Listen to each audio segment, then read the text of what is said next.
En 1858, una viuda con 7 hijos fue abandonada sola en una carretera desierta, frente a una fábrica abandonada a la que ningún habitante se atrevía a acercarse. Decían que, dentro de esas paredes, aún se susurraban nombres que jamás se pronunciaban en voz alta. Al empujar la puerta, la madera crujió como si sintiera dolor, y dentro de aquel laberinto de polvo y silencios, algo susurró: «Bienvenida». «¿Quién está ahí?», gritó ella, pero la respuesta vino de arriba: pasos. Pasos humanos, en un desván que no existía. Todavía no lo sabía, pero su nombre ya estaba escrito, mucho antes de que llegara. ¿Y tú? ¿Desde qué ciudad estás escuchando esta historia? Cuéntamelo en los comentarios. El sol de marzo estaba alto cuando María do Carmo bajó de la vieja carreta que la trajo hasta allí, sintiendo cómo el polvo rojizo del camino se adhería de inmediato al luto riguroso de su vestido. Era el año de 1858, y el calor del mediodía caía sobre sus hombros como una losa de plomo, distorsionando el horizonte en ondas de vapor que hacían parecer que la realidad misma se estaba derritiendo ante sus ojos cansados. El conductor, un hombre supersticioso que apenas había pronunciado palabra durante las 3 horas de viaje desde el pueblo, no se molestó en ayudarla con el pequeño baúl de madera que contenía toda su vida. Simplemente lo dejó caer sobre la hierba seca, espoleó a las mulas con una urgencia nerviosa y dio la vuelta sin mirar atrás, como si temiera que la mala suerte de aquel lugar se le pegara a las ruedas si se detenía un segundo más de lo necesario. María se quedó allí, estática, viendo cómo la única conexión con la civilización desaparecía tras una nube de tierra, dejándola a merced de un silencio tan absoluto que le zumbaba en los oídos, enfrentándose por fin a la herencia que nadie más había tenido el valor de reclamar. Frente a ella se alzaba la tapera, una estructura que parecía más una cicatriz en el paisaje que una vivienda humana, con sus paredes de adobe descarapeladas mostrando las costillas de madera podrida bajo la piel de barro seco.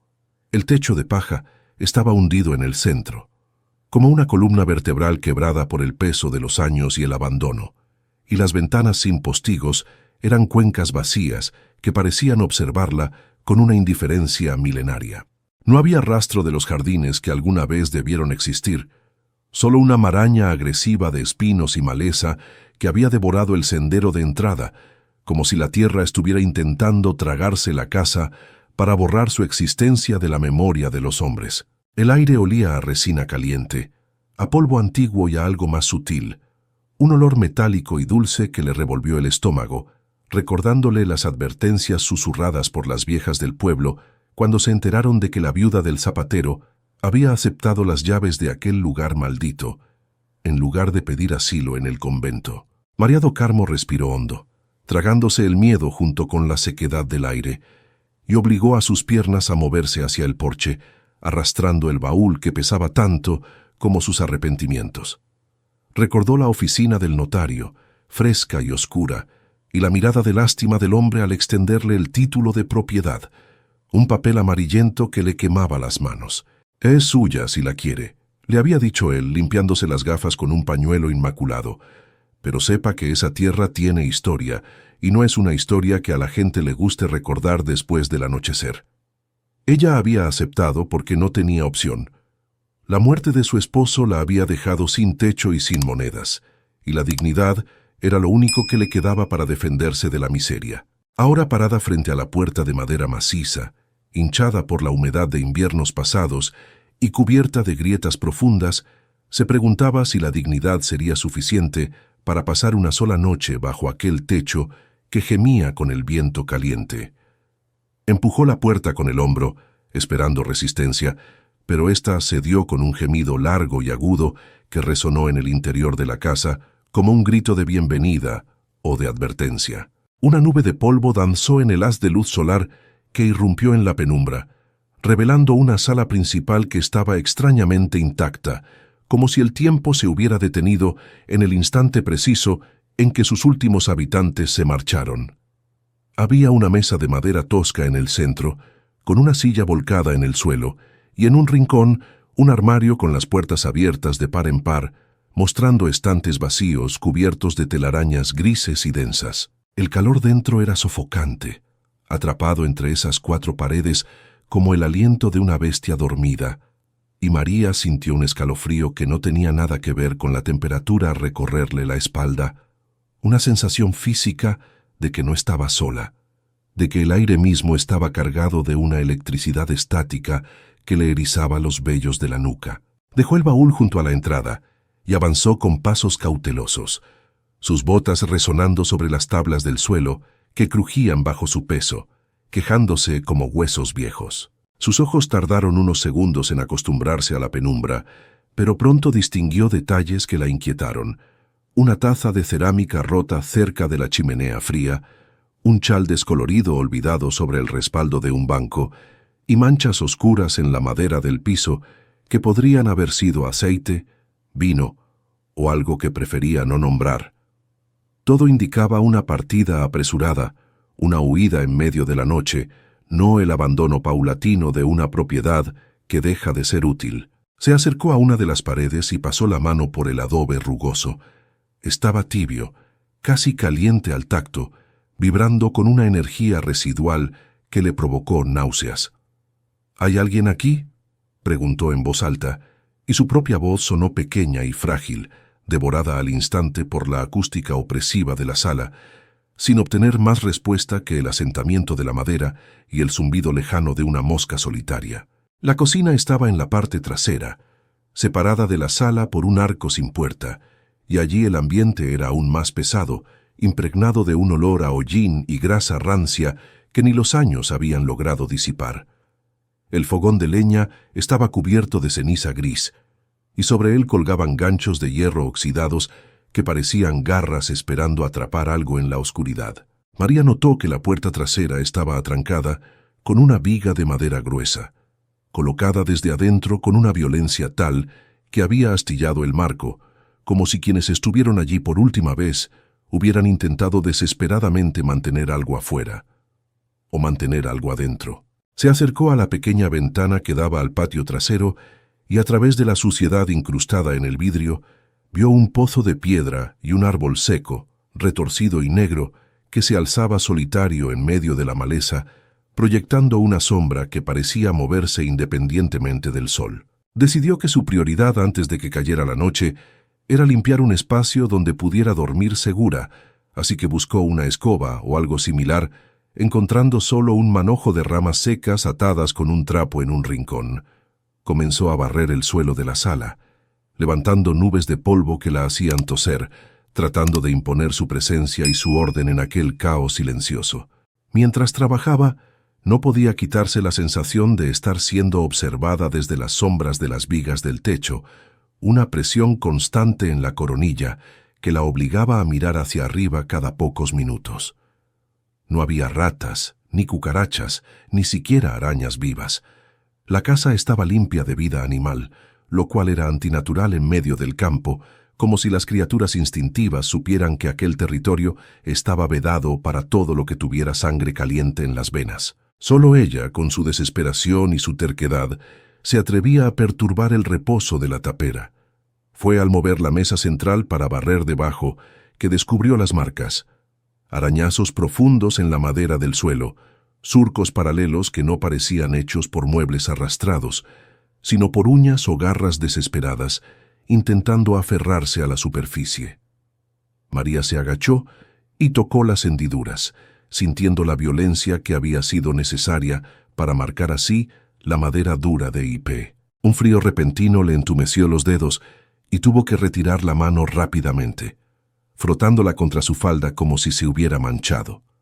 Se puso de pie, respirando agitadamente, y trató de convencerse de que eran marcas de algún animal salvaje que había entrado en el pasado, un jaguar o un perro cimarrón, pero en el fondo de su mente, una voz primitiva le gritaba que ningún animal dejaba ese tipo de rastro. Miró hacia el altar doméstico empotrado en la pared opuesta, un nicho vacío y oscuro que parecía la boca de una cueva, y sintió una urgencia irracional de colocar allí su pequeña imagen de Nuestra Señora, buscando una protección divina que sentía que le faltaba.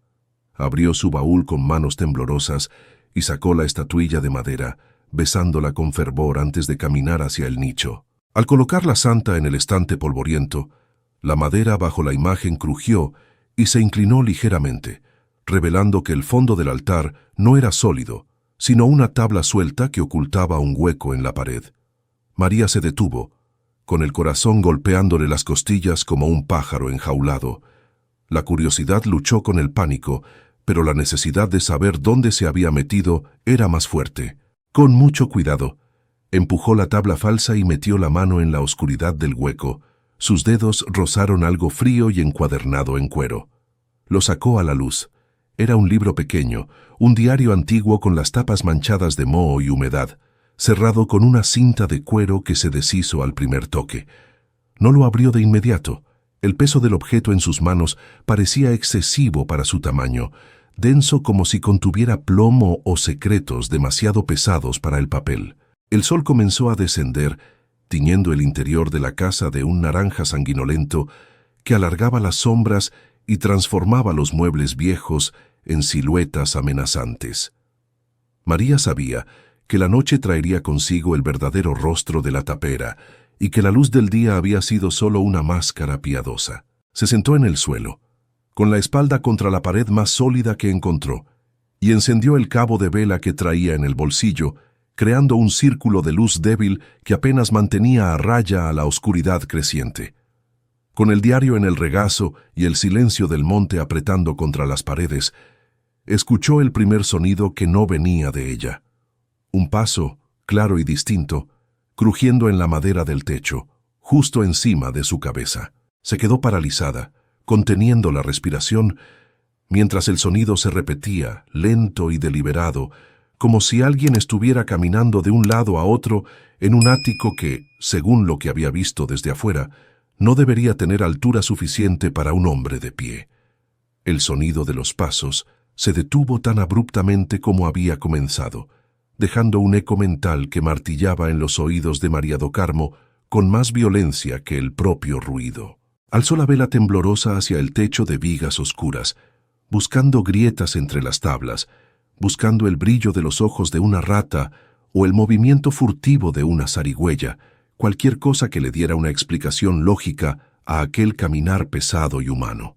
Pero la madera permanecía inmóvil, cubierta por una capa de polvo que no mostraba huellas recientes ni perturbaciones, sugiriendo que aquello que caminaba allá arriba no necesitaba tocar el suelo para hacerse oír, o quizás que el sonido no venía de un cuerpo físico, sino de la memoria misma de la casa. María tragó saliva, sintiendo la garganta seca como lija, y bajó la vista hacia el diario que descansaba en su regazo, intuyendo que las respuestas a ese terror invisible no estaban en el techo, sino atrapadas entre esas páginas amarillentas que olían a moho y a desesperación contenida. Con dedos torpes por el miedo, abrió el diario en la primera página legible, donde la tinta se había desvanecido hasta convertirse en un fantasma marrón sobre el papel quebradizo. Año del Señor de 1840. Rezaba la primera línea, escrita con una caligrafía picuda y nerviosa que denotaba una mano agitada o enferma.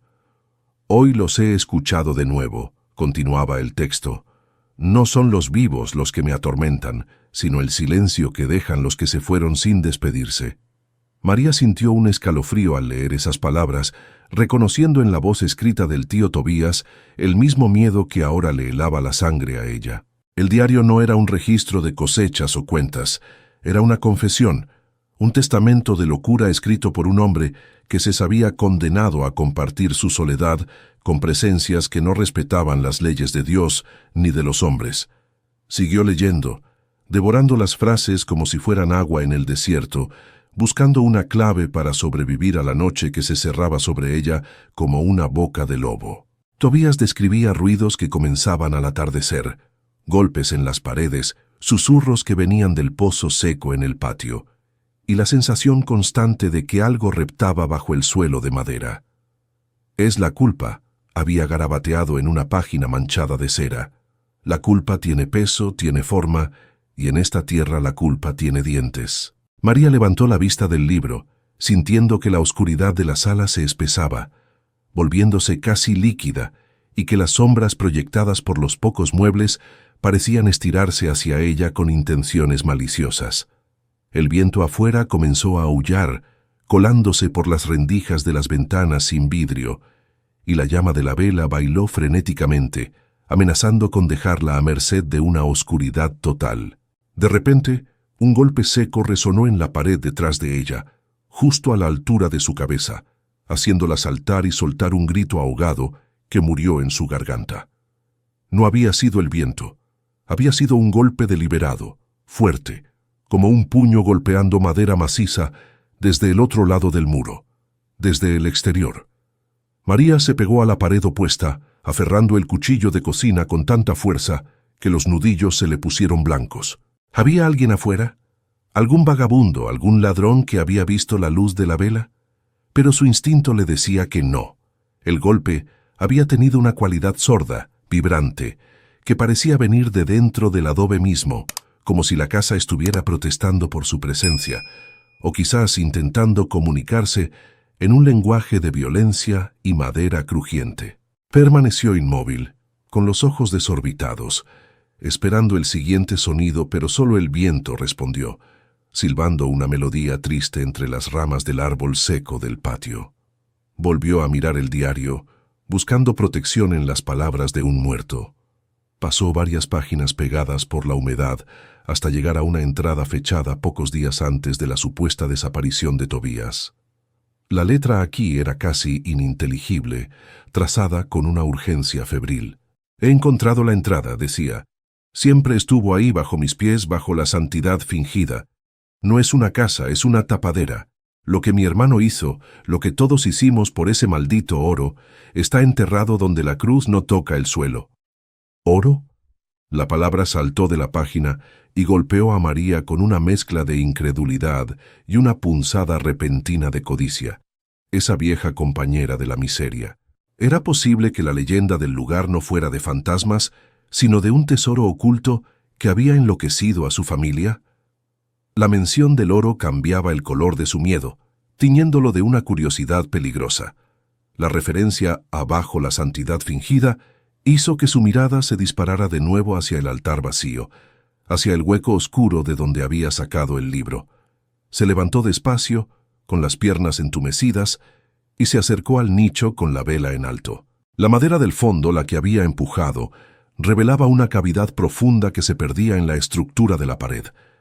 Acercó la luz y vio que el hueco no terminaba en el adobe, sino que parecía descender, un conducto estrecho y vertical que bajaba hacia los cimientos de la casa. Un aire frío, con olor a tierra húmeda y a algo ferroso, subía por ese agujero, apagando el calor sofocante de la sala. Tobías no hablaba metafóricamente. Había algo físico, un espacio oculto construido dentro de la propia arquitectura de la tapera, un secreto arquitectónico diseñado para esconder algo que no debía ver la luz del sol. María dudó, debatiéndose entre el sentido común que le gritaba que tapara ese agujero y huyera al amanecer, y la desesperación de su pobreza que le susurraba que tal vez allí estaba la solución a todos sus problemas. «Lo que mi hermano hizo», había escrito Tobías, recordó las historias vagas sobre el abuelo de su marido, un hombre severo que había amasado una pequeña fortuna que se esfumó tras su muerte. ¿Y si esa fortuna nunca se fue? ¿Y si estaba allí, bajo las tablas podridas, esperando a alguien con el coraje suficiente para reclamarla? La posibilidad era embriagadora, pero el miedo seguía allí, una garra fría en su estómago. Decidió probar la profundidad del hueco. Tomó una pequeña piedra del suelo, un trozo de adobe desprendido, y lo dejó caer por la abertura. Esperó el sonido del impacto. 1, 2, 3 segundos, y entonces un cloc lejano, ecoico, como si la piedra hubiera golpeado metal o hueso muy, muy abajo. El sonido del impacto despertó algo en la casa. No fue un ruido fuerte, sino una vibración, un estremecimiento que recorrió las tablas del suelo bajo sus pies descalzos, como si un mecanismo antiguo se hubiera activado o un animal gigante se hubiera movido en su sueño profundo bajo los cimientos. La llama de la vela se encogió hasta convertirse en un punto azul minúsculo, casi extinguiéndose, dejando la sala en una penumbra grisácea. Y entonces lo oyó, un rasguido, lento, rítmico, screech, screech, screech. Venía del hueco. Algo estaba subiendo, algo estaba trepando por el interior de la pared, atraído por la piedra, atraído por la luz, atraído por ella. María retrocedió tropezando, el pánico estallando en su pecho, y cayó sentada cerca de la puerta, con los ojos clavados en la boca negra del altar. El rasguido se detuvo justo antes de llegar a la abertura. El silencio regresó, pero ahora era un silencio cargado de una presencia malévola, consciente. María sabía que no estaba sola. Ya no podía engañarse con el viento o la madera vieja. Había algo vivo, o algo que recordaba lo que era estar vivo, respirando al otro lado de esa tabla fina. Tomó el diario de nuevo, abrazándolo contra su pecho como un escudo, y leyó la última frase de la página abierta, iluminada por el pabilo agonizante de la vela. No abras la puerta de abajo. Si la abres, ellos subirán, y tienen hambre de nombres. En ese instante, una ráfaga de viento violento abrió de golpe una de las ventanas laterales, apagando la vela y sumiendo a María en una oscuridad total y absoluta. En la negrura, ciega y aterrada, María do Carmo escuchó como su propia respiración agitada se mezclaba con otra respiración en la sala, una respiración húmeda, estertórea, que no venía del hueco en la pared, sino de mucho más cerca, quizás desde el rincón donde había dejado su baúl. Se quedó petrificada, sabiendo que si se movía, si hacía el menor ruido, aquello la encontraría. Y en medio de esa parálisis, una voz susurrada, una voz que sonaba como hojas secas arrastradas por el suelo, rompió el silencio a centímetros de su oído derecho, pronunciando una sola palabra con una familiaridad obscena: bienvenida. El susurro helado paralizó el corazón de María do Carmo durante un segundo que pareció eterno, un instante en el que el tiempo se fracturó y el miedo dejó de ser una emoción para convertirse en un estado físico absoluto, similar a la muerte. Sin embargo, el instinto de supervivencia, ese animal antiguo que dormía en sus entrañas, despertó con violencia, impulsándola a lanzarse hacia adelante en la oscuridad ciega, tropezando con sus propios pies y raspándose las manos contra las paredes rugosas de adobe en una huida desesperada. Sus dedos arañaron la madera de la puerta principal buscando el cerrojo, astillándose las uñas, mientras el aire a su espalda parecía condensarse, cargado de una malicia que casi podía tocarle la nuca. Cuando finalmente logró abrir la puerta, salió despedida hacia la noche, rodando por los escalones del porche y cayendo de bruces sobre la tierra dura y seca del patio, bajo un cielo estrellado que la miraba con una indiferencia cósmica. Se quedó allí, tendida en el suelo con el pecho subiendo y bajando en espasmos dolorosos, incapaz de levantarse, esperando que algo, una mano fría o una garra, la arrastrara de vuelta a la oscuridad de la casa. Pero nada salió tras ella. La tapera permaneció en silencio, recortada contra la luz de la luna, como una bestia dormida que ya había probado el sabor del miedo y estaba satisfecha por el momento. Los grillos continuaron su canto monótono y el viento siguió moviendo las ramas del árbol seco, ignorando el terror de la mujer que temblaba en el suelo. María pasó el resto de la noche acurrucada contra el brocal de piedra del pozo, envuelta en su propio abrazo, con los ojos clavados en la puerta abierta de la casa, vigilando esa boca negra que parecía respirar al ritmo de la noche, debatiéndose entre huir al amanecer o quedarse a enfrentar lo que fuera que habitaba allí. Cuando el sol despuntó por encima de las colinas, tiñendo el sertón de un rosa pálido y disolviendo las sombras con la promesa del calor, la realidad diurna trajo consigo una claridad brutal. María se levantó, sacudiéndose el polvo del vestido negro, y miró la casa bajo la luz cruda de la mañana. Ya no parecía un monstruo, sino una ruina triste y lamentable, un montón de barro y madera vieja que apenas se mantenía en pie. El hambre le rugió en el estómago, un recordatorio prosaico de que los fantasmas no matan tan rápido como la inanición, y recordó su situación. No tenía a dónde ir. No tenía dinero para pagar otro viaje y volver al pueblo significaba la mendicidad o la humillación. La pobreza era un fantasma más aterrador que cualquier voz en la oscuridad, y esa certeza le dio una valentía fría y pragmática. Entraría de nuevo, recuperaría sus cosas y buscaría ese oro maldito del que hablaba el diario. Si iba a morir, al menos no moriría de hambre. Entró en la casa con paso firme, aunque con los sentidos agudizados al máximo, y lo primero que notó fue que el ambiente había cambiado. La opresión de la noche anterior se había disipado, dejando solo el olor a encierro y polvo. Recogió la vela caída y su cuchillo, y se dirigió al altar, donde el diario de Tobías yacía en el suelo, abierto como una invitación. Lo tomó y salió al porche, prefiriendo la seguridad de la luz solar para leer los secretos de un hombre muerto. Las páginas que seguían a la advertencia sobre la puerta de abajo eran confusas, llenas de arrepentimientos y oraciones inconexas, pero hacia el final la escritura se volvía lúcida y precisa, detallando una estructura oculta bajo el suelo de la habitación principal, un sótano de contrabando que su familia había usado décadas atrás. No fue solo oro lo que enterramos, había escrito Tobías con una tinta que parecía más oscura, quizás sangre seca o una mezcla ferrosa. Fue la humanidad de mi hermano Ezequiel. Él trajo las piedras del río, sí, pero trajo también la maldición de la sangre. Los trabajadores que cavaron el túnel nunca salieron. Están ahí abajo, guardando lo que es nuestro. Si escuchas rasguños, no son ratas, son ellos intentando recordar cómo era ver el sol. María cerró el libro de golpe, sintiendo una náusea repentina. No se trataba de espíritus etéreos, sino de cuerpos, de crímenes físicos y tangibles, enterrados bajo las mismas tablas que ella pisaba. La historia de la familia, esa que nadie contaba, no era de locura, era de asesinatos calculados por codicia. Sin embargo, la mención del túnel y del oro encendió una llama peligrosa en su mente. Si había un sótano, había una entrada, y si había oro, ella tenía el derecho de usarlo para limpiar la sangre con la que había sido ganado, o al menos para comprar su propia libertad.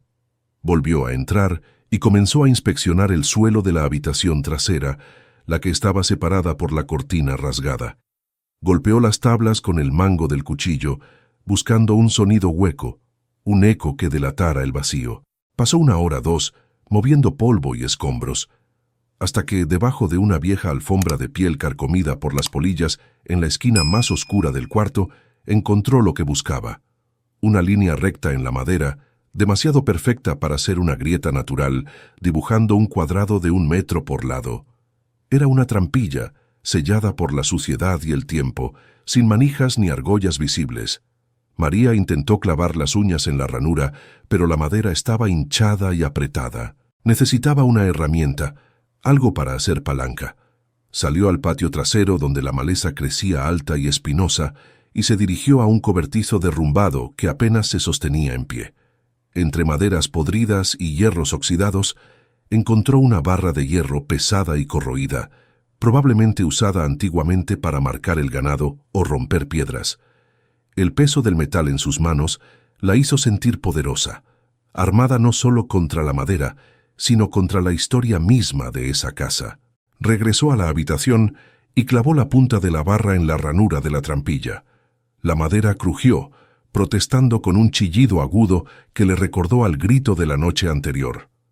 María empujó con todo su peso, sintiendo cómo sus músculos se tensaban y el sudor le corría por la frente, mezclándose con el polvo que flotaba en el aire.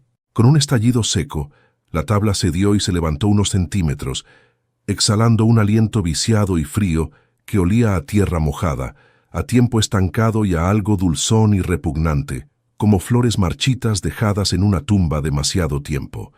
El olor la hizo retroceder, tosiendo y cubriéndose la nariz con el antebrazo, pero no se detuvo.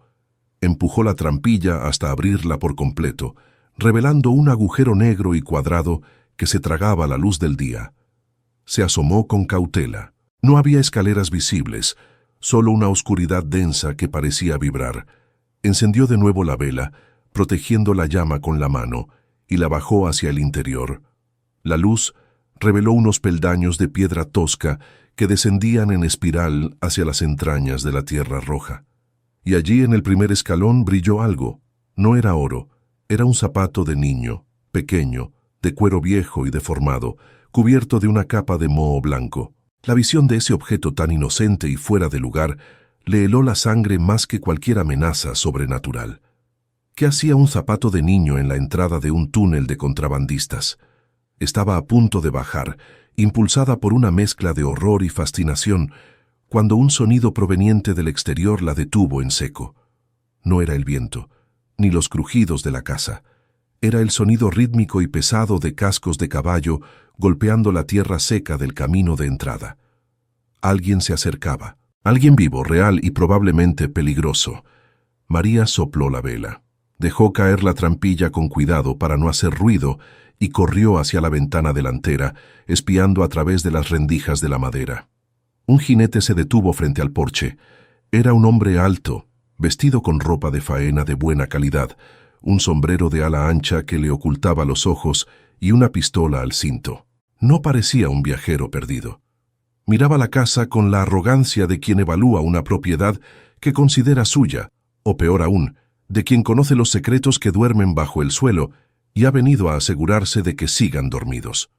María do Carmo reaccionó con una rapidez nacida del pánico, pateando la alfombra de piel apolillada para cubrir la trampilla recién descubierta y deslizando el diario de Tobías bajo la pretina de su falda, sintiendo el cuero frío contra su piel como una quemadura secreta. El corazón le golpeaba en la garganta, un tambor frenético que amenazaba con delatarla mientras se alisaba el cabello y caminaba hacia la puerta principal, intentando componer una máscara de serenidad que no sentía. Abrió la hoja de madera justo cuando el jinete desmontaba, con un movimiento fluido y pesado, sus botas de cuero crujiendo sobre la tierra seca del patio, con la autoridad de quien pisa suelo conquistado. El hombre se giró lentamente, revelando un rostro marcado por el sol y una cicatriz fina que le cruzaba la mejilla izquierda, sus ojos oscuros barriendo la figura de María, con una mezcla de desprecio y una curiosidad calculadora que la hizo sentir desnuda y pequeña frente a su imponente presencia. «Buenos días tenga la señora», dijo él, tocándose el ala del sombrero sin quitárselo, en un gesto que tenía más de burla que de cortesía. Su voz era grave, rasposa como piedras frotándose, y cargada de un acento que denotaba poder y costumbre de mando. No esperábamos encontrar vida en la tapera del sosiego, mucho menos una mujer sola. Soy el coronel Fonseca, dueño de las tierras que colindan con este cementerio. María sostuvo su mirada, obligándose a no bajar los ojos, sabiendo que cualquier signo de debilidad sería su perdición ante un hombre así. «Soy María do Carmo, la propietaria legal», respondió con voz seca, «y esta tierra tiene dueña, coronel, así que no está abandonada». El hombre soltó una risa breve, seca, que no llegó a sus ojos, y dio un paso hacia el porche, invadiendo su espacio personal con el olor a tabaco, sudor de caballo y peligro latente. «Legal», repitió él, saboreando la palabra como si fuera un chiste privado. «Los papeles dicen muchas cosas, doña María, pero la tierra tiene memoria, y esta tierra no quiere a nadie. Mi ganado se espanta si se acerca a sus cercas, mis peones se niegan a cruzar el camino después del atardecer.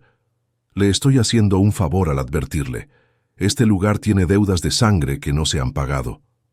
Se acercó un poco más, bajando la voz a un tono confidencial y amenazante. «¿Ha dormido bien? ¿No ha escuchado nada rasguñando bajo su cama? Porque dicen que el viejo Tobías no se fue. Dicen que la casa se lo tragó». María sintió un escalofrío al escuchar sus propios temores en boca de aquel extraño, pero comprendió que él no hablaba por superstición, sino por estrategia. Quería asustarla, quería que se fuera, y eso solo podía significar que él sabía o sospechaba lo que se escondía bajo el suelo. «Duermo con la conciencia tranquila, coronel, algo que quizás no todos pueden decir», replicó ella, clavando sus ojos en los de él. La sonrisa del hombre se desvaneció, reemplazada por una dureza fría. «La valentía es buena, mujer, pero la estupidez es mortal en el sertón. Le doy un consejo de vecino. Venda. Venda barato y váyase mientras todavía tiene juicio. Volveré en 3 días. Espero encontrar la casa vacía o un precio sobre la mesa. Sin esperar respuesta, giró sobre sus talones, montó su caballo negro con agilidad y tiró de las riendas con violencia, haciendo que el animal relinchara y girara, levantando una nube de polvo rojizo que envolvió a María. Ella lo vio alejarse al galope, una figura oscura recortada contra la luz cegadora del mediodía, y supo con certeza absoluta que la amenaza sobrenatural de la casa ahora tenía un gemelo de carne y hueso igual de peligroso. Cuando el sonido de los cascos se desvaneció, María regresó al interior de la casa y cerró la puerta, atrancándola con la silla vieja. Sus manos temblaban, pero no de miedo, sino de una furia fría. Ese hombre quería la tapera, y si un coronel codiciaba una ruina, era porque la ruina valía más que un palacio. Regresó a la habitación trasera, apartó la alfombra y levantó la trampilla de nuevo, esta vez sin dudar. El aire viciado subió a recibirla, pero ahora le pareció menos un aliento de muerte y más una promesa de poder. Encendió la vela, respiró hondo para llenar sus pulmones de coraje prestado y comenzó a bajar por los escalones de piedra, dejando atrás la luz del día para sumergirse en las entrañas de su propia historia. El descenso fue angustioso. La escalera de caracol era estrecha y empinada, tallada directamente en la roca viva, y las paredes rezumaban una humedad pegajosa que brillaba a la luz de la vela como sudor frío. A medida que bajaba, la temperatura caía drásticamente, calándole los huesos a pesar del calor que hacía afuera. El silencio allí abajo era absoluto, pesado, una presión física en los oídos que parecía anular incluso el sonido de sus propios pasos. Contó 20 escalones antes de que sus pies tocaran un suelo de tierra batida, nivelado y duro. Alzó la vela y la luz temblorosa reveló un pasillo largo, apuntalado con vigas de madera negra que parecían costillas de un animal gigantesco, extendiéndose hacia la oscuridad más allá del alcance de su visión. Caminó despacio, con el cuchillo en una mano y la vela en la otra, sus ojos escudriñando cada sombra. A los pocos metros, el pasillo se ensanchaba en una cámara circular, y lo que vio allí la hizo detenerse en seco, ahogando un grito con el dorso de la mano. No era oro lo que llenaba la sala, eran cadenas. Docenas de grilletes de hierro oxidados colgaban de las paredes, algunos todavía cerrados, otros abiertos y colgando como brazos muertos. En el suelo, esparcidos entre el polvo y la suciedad, había restos de tela podrida, cuencos de barro rotos y huesos, pequeños montículos de huesos blancos y quebradizos que no necesitaban explicación. María comprendió con un horror visceral la verdadera naturaleza del negocio de su familia.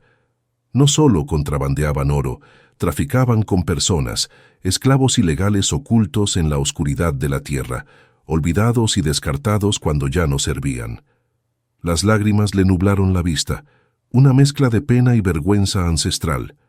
Bajo la santidad fingida, había dicho Tobías, la casa, el altar, la vida respetable de sus antepasados, todo estaba construido sobre este cimiento de sufrimiento y muerte. Se acercó a una de las paredes, donde algo brillaba débilmente, reflejando la luz de la vela. Era un objeto metálico incrustado en la roca, detrás de un montón de escombros. Limpió la tierra con los dedos y descubrió una caja fuerte de hierro, pequeña y robusta, con la cerradura destrozada, como si alguien hubiera intentado abrirla a golpes sin éxito.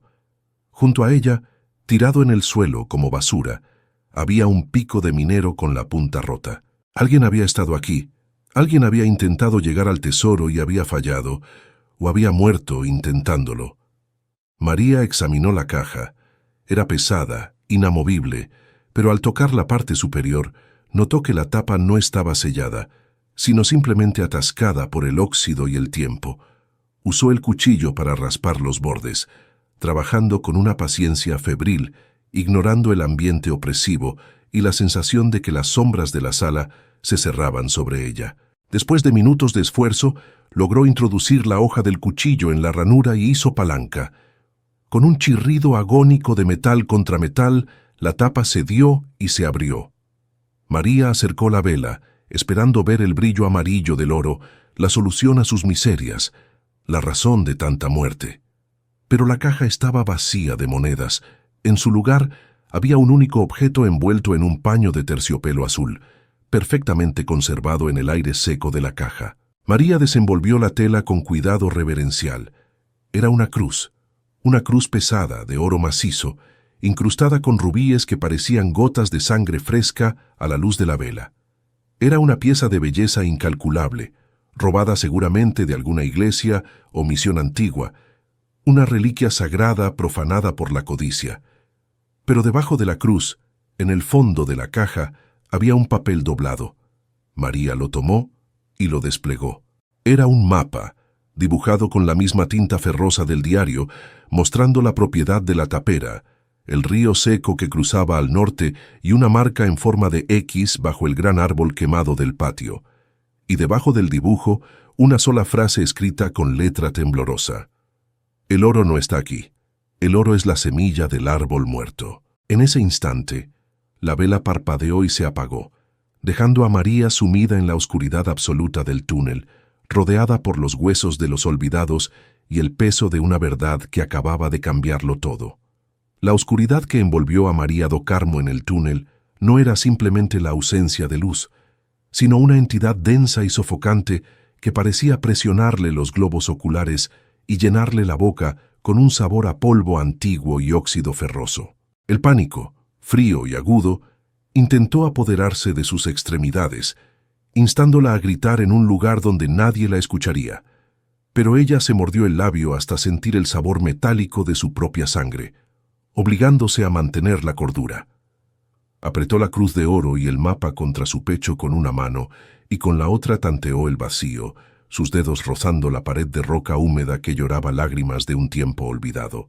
Cada paso hacia la escalera era una batalla contra la imaginación, que poblaba las sombras invisibles con los rostros de aquellos cuyos huesos crujían bajo sus pies descalzos, las víctimas silenciosas de la codicia de su propia sangre.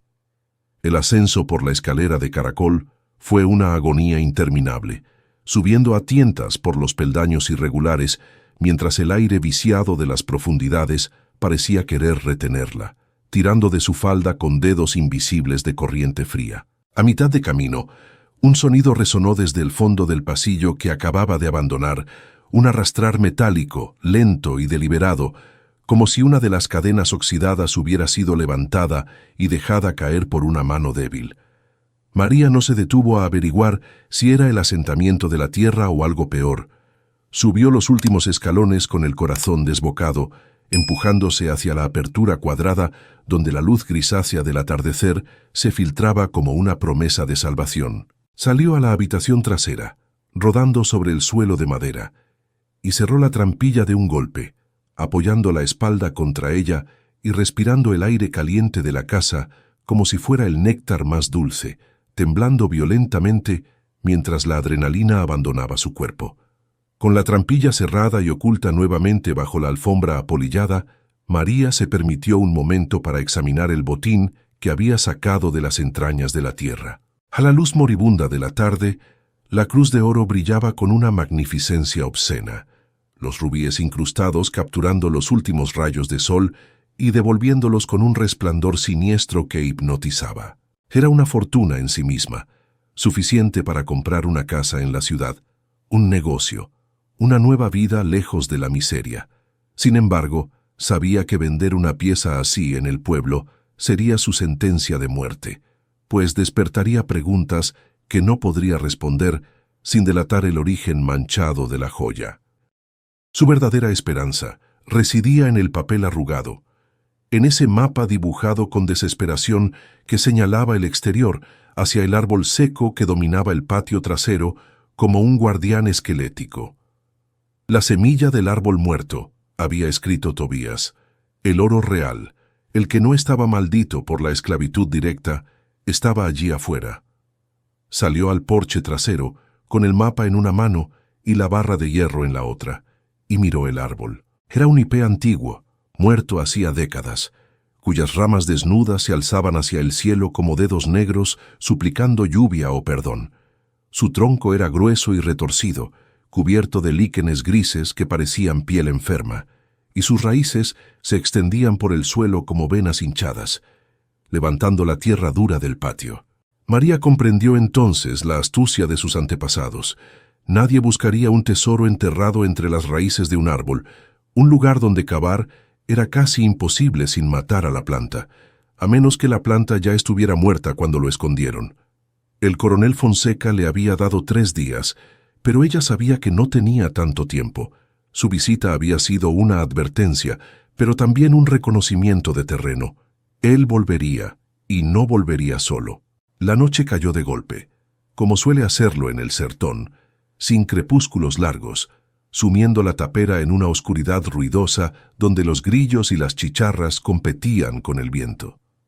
María sabía que no podía cavar de noche. La luz de una vela o un farol en el patio sería un faro para cualquiera que estuviera vigilando desde la maleza, y estaba segura de que el coronel había dejado ojos en la espesura. Se retiró al interior, atrancando puertas y ventanas con todo lo que encontró: la mesa, las sillas rotas, trozos de leña. La casa, que antes le parecía una trampa mortal, ahora se sentía como una fortaleza frágil, su único refugio contra los vivos que codiciaban su tierra y los muertos que gemían bajo sus cimientos. Se sentó en un rincón de la sala, con el cuchillo en el regazo y la cruz de oro escondida en su seno, sintiendo el metal frío contra la piel, y esperó. El hambre volvió a acosarla, un dolor sordo en el estómago que la distraía del miedo. Comió un trozo de pan duro y queso seco que le quedaba en el baúl, masticando despacio para hacer durar la escasa provisión, mientras sus ojos se acostumbraban a la penumbra de la sala. Los ruidos de la casa comenzaron puntuales, crujidos en el techo, el sonido de canicas rodando por el pasillo, susurros que parecían venir de las paredes mismas. Pero esa noche, María los escuchó con una nueva perspectiva. Ya no eran simplemente fantasmas intentando asustarla, eran ecos de una tragedia, las voces residuales de aquellos que habían sufrido para que su familia pudiera acumular riqueza. «No les tengo miedo», susurró a la oscuridad, sorprendiéndose de la firmeza de su propia voz. «Sé lo que les hicieron, y voy a sacarlos de ahí». El silencio que siguió a su declaración fue denso, casi respetuoso. A la mañana siguiente, con las primeras luces del alba, María salió al patio armada con la barra de hierro y una pala vieja y oxidada que había encontrado en el cobertizo. El aire estaba fresco y olía a rocío, un contraste engañoso con la violencia de su tarea. Se dirigió a la base del árbol muerto, eligiendo el punto exacto marcado en el mapa, entre 2 raíces gruesas que formaban una horqueta natural mirando hacia el río. Clavó la pala en la tierra. El suelo estaba duro como piedra, compactado por años de sol y lluvia, y el primer golpe apenas levantó una nube de polvo y esquirlas de arcilla seca. María apretó los dientes y volvió a golpear, usando todo el peso de su cuerpo, canalizando su frustración, su viudez y su rabia en cada movimiento. No era solo tierra lo que estaba rompiendo la maldición de su pobreza. Pasaron horas bajo el sol inclemente. Sus manos se llenaron de ampollas que reventaron y sangraron, manchando el mango de madera de la pala, pero ella no se detuvo. Cavó un hoyo de medio metro, cortando raíces menores con el filo de la pala y usando la barra de hierro para apalancar las piedras grandes. El sudor le empapaba el vestido y le escocía en los ojos, mezclándose con la tierra que le cubría la piel y el cabello. Alrededor del mediodía, la pala chocó contra algo que no era piedra ni raíz. Fue un sonido sordo, de madera contra madera podrida. María se dejó caer de rodillas jadeando y comenzó a apartar la tierra con las manos desnudas, frenética, sintiendo cómo la esperanza le inflaba el pecho hasta doler. Limpió la superficie del objeto enterrado. Era una caja de madera mucho más grande que la del túnel, pero la madera estaba tan podrida por la humedad de la tierra que se deshacía al tacto. Con el corazón en un puño, arrancó un trozo de la tapa podrida. Dentro no había brillo dorado. Había bolsas de lona encerada, oscuras y pesadas. María rasgó una de las bolsas con el cuchillo y un torrente de monedas de oro, escudos antiguos con la efigie del imperio, se derramó sobre la tierra roja, brillando con una luz que parecía ajena a este mundo. Se quedó mirando el tesoro, incapaz de respirar, incapaz de creer. Era suficiente dinero para comprar la mitad del pueblo, suficiente para vivir 10 vidas de lujo. Pero en ese instante de triunfo absoluto, una sombra alargada cayó sobre ella y sobre el oro. María levantó la vista lentamente, protegiéndose los ojos del sol con una mano sucia de tierra y sangre. En el borde del patio, justo donde terminaba la maleza y comenzaba el bosque, había un hombre a caballo, inmóvil como una estatua. No era el coronel Fonseca, era un hombre más joven, vestido con ropas humildes pero limpias, con un rifle cruzado en la silla de montar. La miraba fijamente, no al oro sino a ella, con una expresión de intensa tristeza y reconocimiento. María reconoció el rostro, o al menos los rasgos. Tenía los mismos ojos hundidos y la misma mandíbula tensa que había visto en los retratos viejos de su marido, y en el espejo, reflejados en su propio rostro cansado. Era un Ferreira, un pariente lejano, quizás un primo bastardo, alguien que también conocía el secreto y que había estado esperando, observando, dejando que ella hiciera el trabajo sucio de desenterrar el pecado de la familia. El hombre no bajó el rifle, pero tampoco disparó, manteniendo el cañón apuntando negligentemente hacia el cielo, mientras sus ojos recorrían el caos de tierra removida y el brillo obsceno de las monedas esparcidas. María do Carmo se puso de pie lentamente, con las manos apretando la pala como si fuera un arma de guerra, sintiendo cómo el sudor frío le recorría la espalda a pesar del calor abrasador de la tarde. El desconocido tenía una familiaridad inquietante en sus rasgos, una mezcla de la dureza de los Ferreira y una tristeza antigua que ella conocía bien, pues la veía cada mañana en el espejo. «Has despertado a los demonios, prima», dijo él con una voz suave pero cargada de urgencia, rompiendo el silencio tenso del patio. No miraba el oro con codicia, sino con un profundo asco, como si aquellas monedas fueran insectos venenosos que acabaran de salir de un nido perturbado, confirmando que él conocía la historia de sangre que manchaba ese tesoro mejor que nadie. Se presentó como Gabriel, hijo de un primo segundo que había desaparecido años atrás, supuestamente tragado por el río, pero que en realidad había sido cazado por los hombres del coronel Fonseca por acercarse demasiado a la verdad de la tapera. Gabriel desmontó con un movimiento ágil sin soltar el arma y se acercó al agujero, ignorando la fortuna para mirar hacia la línea de árboles por donde él había aparecido. «Fonseca tiene espías en los cerros», advirtió, señalando con la barbilla hacia las colinas lejanas. «Vio el brillo de tu pala desde hace horas. Si yo llegué aquí primero es porque conozco los atajos del monte, pero él viene por el camino principal y no viene solo a hablar». María sintió que el mundo se le venía encima. Su victoria se estaba transformando en una trampa mortal en cuestión de segundos, y el oro, lejos de ser su salvación, era ahora el cebo que atraería a los lobos. La decisión tuvo que ser inmediata, visceral, sin tiempo para dudas morales o planificaciones cuidadosas. María y Gabriel se arrodillaron en la tierra, trabajando juntos con una sincronía nacida de la desesperación, recogiendo las monedas y devolviéndolas a las bolsas de lona podrida. El oro pesaba demasiado, no solo físicamente sino espiritualmente. Cada puñado que María recogía parecía quemarle la piel, transmitiéndole el eco de los gritos de los hombres que habían muerto para extraerlo y esconderlo. No podían llevarse todo. Era imposible mover esa cantidad sin una carreta y sin ser vistos, así que tomaron solo lo que podían cargar en sus propios cuerpos, llenando los bolsillos, el doblez de la falda y una vieja alforja de cuero que Gabriel traía en su caballo.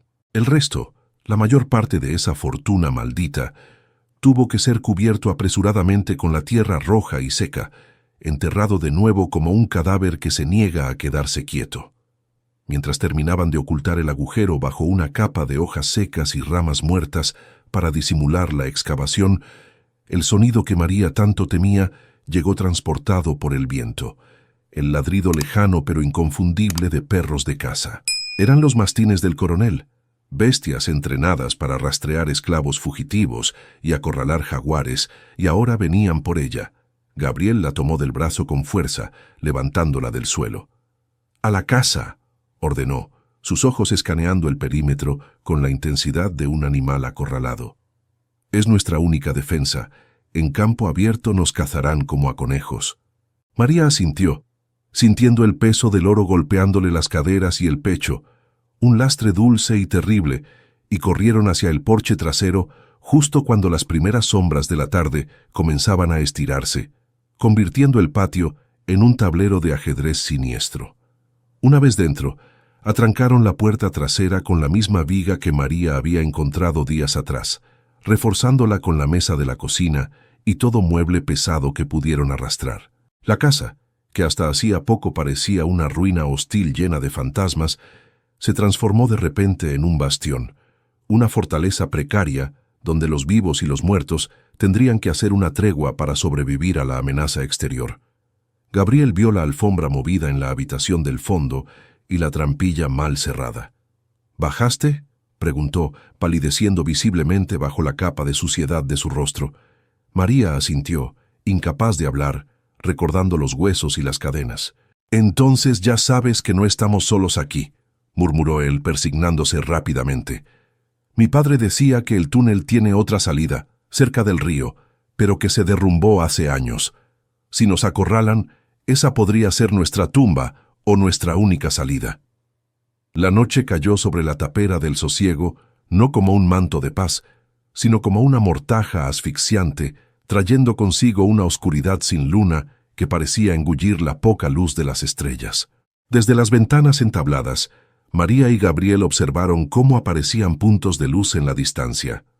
Antorchas. Eran docenas, moviéndose como luciérnagas furiosas a lo largo del camino que llevaba a la propiedad. El coronel Fonseca no había venido con unos pocos capataces para intimidar. Había traído un pequeño ejército, decidido a terminar con el problema de raíz y reclamar lo que consideraba suyo por derecho de fuerza. El sonido de los caballos y las voces de los hombres se acercaba, un murmullo de violencia que hacía vibrar el aire quieto de la casa, mientras dentro, el silencio habitual de la tapera se rompía por crujidos y gemidos que no eran causados por el viento, sino por la propia estructura despertando ante la amenaza. «Salga, doña María». La voz del coronel, amplificada por un cuerno o simplemente por la autoridad de su garganta, retumbó desde el patio delantero, haciendo temblar los vidrios inexistentes de las ventanas. «Sabemos que encontró lo que buscaba. Sea razonable.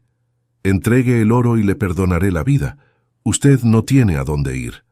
María se pegó a la pared, con el corazón latiéndole en la garganta, mirando a Gabriel, quien cargaba su rifle con manos firmes y una expresión de resignación sombría. No había trato posible. Hombres como Fonseca no dejaban testigos, y menos aún testigos que conocieran la ubicación de un tesoro y los crímenes del pasado. Si salían, morirían. Si se quedaban, probablemente arderían. La elección era entre una muerte rápida y una lucha desesperada, y María, que había sobrevivido al hambre y al abandono, no estaba dispuesta a rendirse sin pelear. De repente, un disparo estalló en la noche, astillando la madera del marco de la ventana a centímetros de la cabeza de María. El olor a pólvora quemada invadió la sala, mezclándose con el olor a miedo y polvo antiguo. Fue la señal de inicio del asedio. Los hombres de afuera comenzaron a gritar y a disparar esporádicamente contra la fachada, probando las defensas, disfrutando del juego del gato y el ratón. Gabriel respondió al fuego a través de una grieta en la pared, su disparo derribando una de las antorchas que cayó al suelo seco, iniciando un pequeño fuego en la maleza que iluminó la escena con un resplandor anaranjado y demoníaco. «Ahorra munición», le susurró María tocándole el hombro.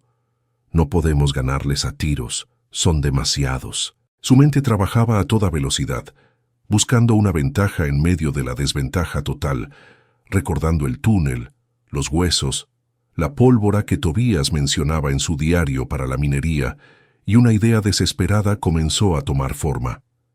«El túnel», dijo María, agarrando el brazo de Gabriel con fuerza. El aire allí abajo olía a gas, a encierro, pero también a algo más. Vi barriles viejos al fondo, detrás de las cadenas. Gabriel la miró sin entender al principio, pero luego sus ojos se abrieron con comprensión y horror. ¿Pólvora vieja? ¿Dinamita? María asintió. Si los antepasados usaban el túnel para minería y contrabando, debían tener explosivos almacenados, inestables y peligrosos por el paso del tiempo. Si logramos atraerlos cerca de la casa, si hacemos que crean que nos hemos rendido o que estamos muertos, continuó ella, su plan era una locura, una apuesta suicida que implicaba destruir la herencia por la que tanto había sufrido, pero si ella no podía tener la tapera, ese coronel maldito tampoco la tendría. Mientras los disparos continuaban lloviendo sobre la madera podrida, arrancando astillas que volaban como metralla por la sala, María se arrastró hacia la habitación trasera y levantó la trampilla. El olor que subía ya no le parecía repugnante, sino una herramienta, un arma. «Ayúdame a preparar la mecha», le dijo a Gabriel, rasgando tiras de su propia falda y empapándolas en el aceite de la lámpara que quedaba. Iban a convertir la tapera del sosiego en la tumba más grande de la región, y el oro que quedaba enterrado afuera sería el testigo mudo de su venganza. Pero antes de encender nada, antes de volar su propio refugio, necesitaban una ruta de escape. «¿Dijiste que la salida del río estaba derrumbada?», preguntó ella, mirando la oscuridad del agujero. Gabriel asintió recargando su rifle. «Entonces», dijo María con una determinación fría, «tendremos que cavar nuestra salida mientras ellos intentan entrar». El olor a paja quemada comenzó a filtrarse por las grietas del techo, denso y acre, anunciando que el asedio había pasado de las balas al fuego, una táctica cobarde destinada a ahumar a las ratas para que salieran de su madriguera. María do Carmo sintió el calor aumentar en la sala, un bochorno asfixiante que le secaba la garganta y le hacía escocer los ojos mientras escuchaba las risas de los hombres afuera, celebrando prematuramente la caída de la viuda obstinada. No había tiempo para dudas ni para despedidas sentimentales a la casa que apenas había empezado a sentir como suya. La tapera del sosiego estaba condenada, sacrificada en el altar de su supervivencia, y ella tenía que asegurarse de que su destrucción tuviera un precio tan alto que nadie en la región se atreviera a olvidar la lección. Con movimientos rápidos y precisos, rasgó las mangas de su vestido, empapando la tela en el aceite rancio de la lámpara hasta que goteaba un líquido oscuro y viscoso sobre las tablas del suelo, trazando una línea de muerte que conectaría la voluntad de ella con la furia dormida bajo los cimientos. Gabriel ya había desaparecido por la boca negra de la trampilla, llevando consigo el pico y la pala, con la misión desesperada de abrirse camino a través del derrumbe que bloqueaba la salida al río, luchando contra toneladas de tierra y roca con la fuerza que solo da el pánico a morir enterrado vivo. María se quedó arriba unos instantes más, terminando de preparar la mecha improvisada que serpenteaba desde la entrada del sótano hasta el centro de la habitación, donde amontonó los muebles viejos y la ropa de cama seca para alimentar la primera llamarada. Cada segundo era una agonía, marcado por el sonido de las vigas del techo, crujiendo bajo el peso del fuego que avanzaba, y por los golpes de hacha que ahora resonaban en la puerta principal, astillando la madera centenaria que se interponía entre ella y la brutalidad de Fonseca. La casa gemía, no con los lamentos de los fantasmas esta vez, sino con el dolor físico de su estructura cediendo, como si la tapera misma estuviera rogando que acabaran con su sufrimiento. Bajó al túnel arrastrándose, cerrando la trampilla sobre su cabeza, pero dejando una rendija suficiente para que la mecha de tela pasara, un cordón umbilical de fuego que uniría los dos mundos. Abajo, el aire era aún más pesado, cargado ahora con el polvo que Gabriel levantaba en el extremo lejano del pasillo, golpeando la pared de escombros con un ritmo frenético que resonaba en la cueva como los latidos de un corazón gigante. María corrió hacia los barriles de pólvora negra que había visto antes, viejos cuñetes de madera con aros de hierro corroído que los contrabandistas habían dejado atrás, olvidados en la oscuridad. Rezó para que la pólvora no estuviera demasiado húmeda, para que la química inestable de aquella época conservara su potencia destructiva después de tantos años de silencio. Volcó uno de los barriles cerca de la base de la escalera, derramando el polvo granulado y grisáceo sobre el suelo de tierra, creando un lecho explosivo que recibiría la lengua de fuego cuando ella diera la orden. Arriba, el sonido de la puerta principal cediendo fue inconfundible. Un estruendo de madera rota y metal vencido que fue seguido inmediatamente por el ruido de botas pesadas invadiendo el santuario de su hogar. Las voces de los hombres de Fonseca eran claras ahora, sin la amortiguación de los muros. Gritaban órdenes, volcaban muebles, tosían por el humo que ya debía estar llenando la sala.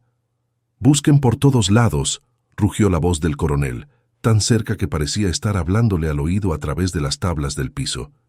«Quiero el oro y quiero a la bruja. Si se quemó, quiero sus huesos». María se pegó contra la pared fría del túnel, con la vela encendida en la mano, esperando el momento exacto, ese instante de vulnerabilidad máxima en el que la codicia los hiciera imprudentes. Escuchó pasos sobre su cabeza, caminando directamente sobre la trampilla oculta bajo la alfombra, pasos pesados y confiados de hombres que se creen dueños del destino. Gabriel soltó un grito ahogado desde el fondo del túnel. «¡Luz! ¡Veo luz!». Había logrado abrir una brecha, un agujero pequeño pero suficiente para que entrara el aire fresco de la noche y el sonido del río corriendo libre. Esa era la señal. María no esperó más. Acercó la llama de la vela al rastro de pólvora que había esparcido en el suelo, conectándolo con la mecha que subía hacia la trampilla y hacia los barriles volcados. La pólvora siseó como una serpiente furiosa, prendiéndose con un destello azulado y rápido que iluminó las caras de los muertos en las cadenas de la pared por una última vez. María se giró y corrió hacia Gabriel, sus pies descalzos volando sobre el suelo irregular, dejando atrás la luz chisporroteante que corría en dirección opuesta, hacia la trampa que había preparado para sus verdugos. El fuego trepó por la mecha a una velocidad aterradora, subiendo por la escalera de caracol y cruzando la rendija de la trampilla hacia la habitación llena de humo, donde los hombres del coronel saqueaban lo poco que quedaba. María alcanzó a Gabriel justo cuando él ensanchaba el agujero con las manos desnudas, arrancando raíces y piedras para que pudieran pasar. Se lanzaron a través de la abertura, rodando por una pendiente de barro y matorrales hacia la orilla del río, raspándose la piel y llenándose de lodo, impulsados por el terror puro de lo que estaba a punto de suceder. Apenas habían tocado el agua fría del río cuando el mundo detrás de ellos dejó de existir, reemplazado por un rugido que no se parecía a nada que hubieran escuchado antes, un sonido que se sintió primero en el estómago y después en los oídos. La explosión fue colosal. La tierra tembló bajo sus pies, como si un terremoto hubiera sacudido el sertón, y una columna de fuego y escombros se elevó hacia el cielo nocturno, donde antes estaba la casa. El suelo se abombó hacia arriba, y luego colapsó hacia adentro, tragándose la estructura de madera, el techo en llamas y a los hombres que estaban dentro en una nube de polvo, humo y destrucción. La onda expansiva golpeó a María y Gabriel, tirándolos de bruces en el agua poco profunda del río, ensordeciéndolos momentáneamente. Cuando María levantó la cabeza, vio que la tapera del sosiego ya no existía. En su lugar había un cráter humeante, una herida abierta en la tierra que brillaba con el resplandor de las brasas y los restos de madera que caían como lluvia de fuego sobre el paisaje desolado. El silencio que siguió a la explosión fue absoluto, más profundo que cualquier silencio anterior. No hubo gritos, no hubo disparos, ni siquiera el ladrido de los perros. La violencia del estallido había borrado todo rastro de vida en el epicentro, llevándose consigo al coronel Fonseca y a sus capataces más leales, sepultándolos en el mismo infierno que habían venido a crear.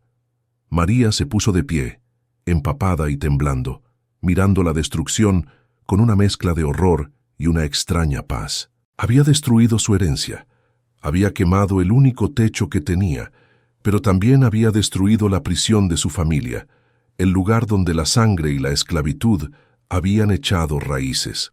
Los huesos del túnel finalmente descansaban, mezclados ahora con los huesos de sus nuevos opresores, en una justicia poética y brutal que solo la tierra podía impartir.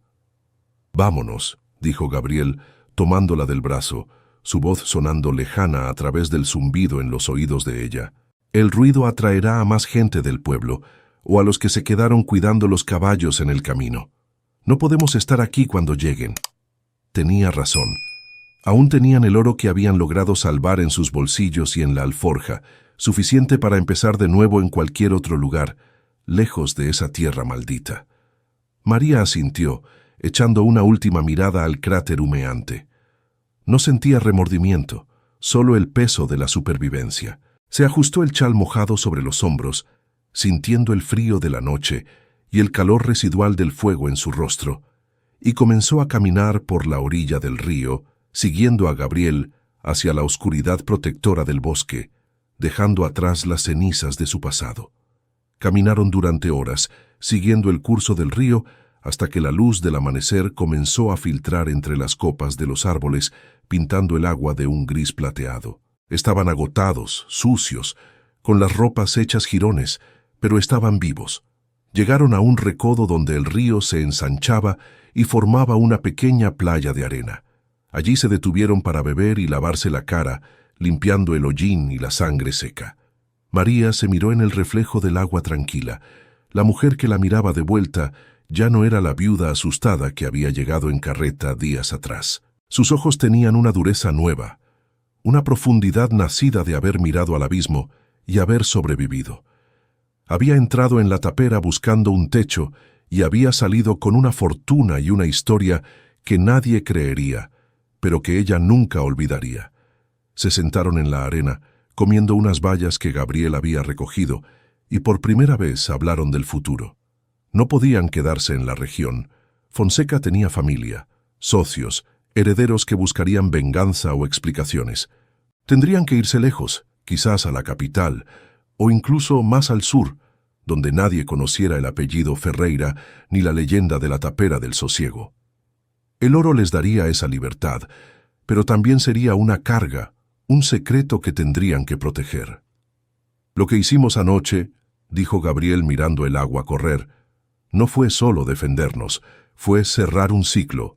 Mi padre murió buscando esto, y ahora todo terminó». María tocó la cruz de oro que aún llevaba escondida en su pecho, sintiendo los rubíes bajo la tela. «No terminó», corrigió ella suavemente. «Apenas empieza. Ahora tenemos que vivir con lo que sabemos, y tenemos que asegurarnos de que valga la pena». Caminaron durante 3 días siguiendo el cauce del río, alejándose de las columnas de humo que todavía debían marcar el lugar de su antigua vida como una cicatriz en la tierra. Evitaban los caminos principales y las rancherías, moviéndose como sombras a través de la maleza espinosa del sertón, temiendo que el viento llevara la noticia de la explosión más rápido que sus propios pasos. El cansancio se convirtió en una segunda piel, pesada y dolorosa.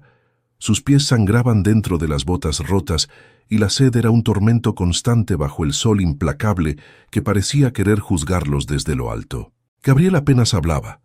Su rostro se había vuelto una máscara de hollín y fatiga, y cojeaba visiblemente, favoreciendo la pierna izquierda que se había lastimado en la caída, pero nunca se quejaba, impulsado por esa misma terquedad silenciosa que corría por la sangre de los Ferreira, una herencia más duradera que cualquier apellido. El oro que cargaban, al principio una promesa de libertad, comenzó a transformarse en un castigo físico. Las monedas cosidas en los dobladillos de la falda de María golpeaban sus piernas con cada paso, dejándole moretones oscuros que dolían menos que el miedo a perderlas. La alforja de cuero que Gabriel llevaba al hombro parecía ganar peso con cada kilómetro, como si el metal maldito estuviera absorbiendo la gravedad de sus pecados o la densidad de las almas que habían perecido por él. En las noches frías, Cuando se acurrucaban bajo algún saliente de roca o entre las raíces de árboles gigantes para intentar dormir, María no podía evitar tocar la cruz escondida en su pecho, sintiendo los rubíes bajo la tela sucia, preguntándose si esa riqueza robada bendecía o maldecía su huida, si Dios miraba con agrado a dos ladrones que huían de ladrones peores. Al cuarto día, el paisaje comenzó a cambiar. La vegetación baja y gris del sertón dio paso a árboles más altos y verdes, y el aire se volvió más húmedo y fresco. Habían cruzado la sierra, una barrera natural que separaba el mundo de los coroneles y la sequía del mundo de los valles y las ciudades comerciales. Llegaron a un cruce de caminos donde una vieja cruz de madera marcaba el límite de la comarca, y allí, por primera vez, se atrevieron a detenerse y respirar sin el miedo inminente de escuchar los perros de caza a sus espaldas. Se sentaron al borde del camino, compartiendo un trozo de caña de azúcar que Gabriel había cortado, y miraron hacia atrás, hacia las montañas azules que ahora ocultaban la tapera del sosiego y sus muertos. «Nadie nos conoce de este lado», dijo Gabriel con la voz ronca. «Aquí somos solo dos migrantes más, dos pobres buscando suerte. Esa es nuestra mejor defensa». Sin embargo, la anonimidad traía sus propios peligros. Al llegar al primer pueblo, una villa bulliciosa de calles empedradas y casas encaladas, el contraste con la soledad del monte fue abrumador. El ruido de las carretas, los gritos de los vendedores ambulantes y el repique de las campanas de la iglesia golpearon los sentidos de María, haciéndola sentir mareada y expuesta. Caminaban con la cabeza gacha, intentando pasar desapercibidos, conscientes de que su aspecto andrajoso atraía miradas de desconfianza. Tenían una fortuna en los bolsillos, pero no podían gastarla. Pagar con una moneda de oro antigua por un plato de comida o una posada levantaría sospechas inmediatas y atraería a los lobos urbanos, que podían ser tan peligrosos como los del campo. Tuvieron que mendigar agua en una fuente pública y dormir en el atrio de una iglesia abandonada, abrazados a sus tesoros como avaros miserables, viviendo la ironía cruel de ser ricos y pobres al mismo tiempo. Fue en esa iglesia en ruinas, bajo la mirada de santos descabezados por el tiempo, donde María tomó una decisión. No podían seguir viviendo como fugitivos, escondiendo el oro como si fuera un crimen vergonzoso. Necesitaban convertir ese metal maldito en vida, en documentos, en respeto. «Mañana iremos a la ciudad grande», le susurró a Gabriel en la oscuridad. «Allí hay casas de cambio, hay barcos, hay gente que no hace preguntas si el oro es bueno. Venderemos una parte, solo una, y con eso compraremos ropa decente y pasajes. Nos inventaremos una historia. Seremos viuda y primo, herederos de una tía lejana en la costa. Nadie tiene por qué saber la verdad». Gabriel asintió en silencio, limpiando su rifle con un trapo, sabiendo que la mentira sería ahora su nueva patria. Llegaron a la capital de la provincia 3 días después, agotados hasta el hueso, pero con los ojos brillantes de determinación. La ciudad era un monstruo de piedra y gente, un laberinto de callejuelas y plazas donde nadie miraba a nadie a los ojos. Buscaron un prestamista en la zona del puerto, un hombre con fama de discreto que Gabriel conocía de oídas por las historias de su padre. El local olía a papel viejo y a tabaco rancio, y el prestamista, un anciano con dedos manchados de tinta y ojos de ave rapaz, examinó una de las monedas de oro con una lupa, raspando el borde con una lima pequeña. El sonido del metal siendo probado fue agónico para María, como si estuvieran limando su propia piel. «¿De dónde sacaron esto?», preguntó el viejo sin levantar la vista. «Herencia familiar», respondió María con una firmeza que sorprendió incluso a Gabriel. «Y tenemos prisa». El viejo no hizo más preguntas. Les dio un fajo de billetes y monedas de curso legal, una fracción del valor real del oro, pero suficiente para obrar el milagro. Salieron de allí temblando, no de miedo, sino de alivio. Compraron ropa nueva en un mercado, un vestido sencillo pero digno para María, pantalones y camisa limpia para Gabriel, botas nuevas que no dejaban pasar el agua.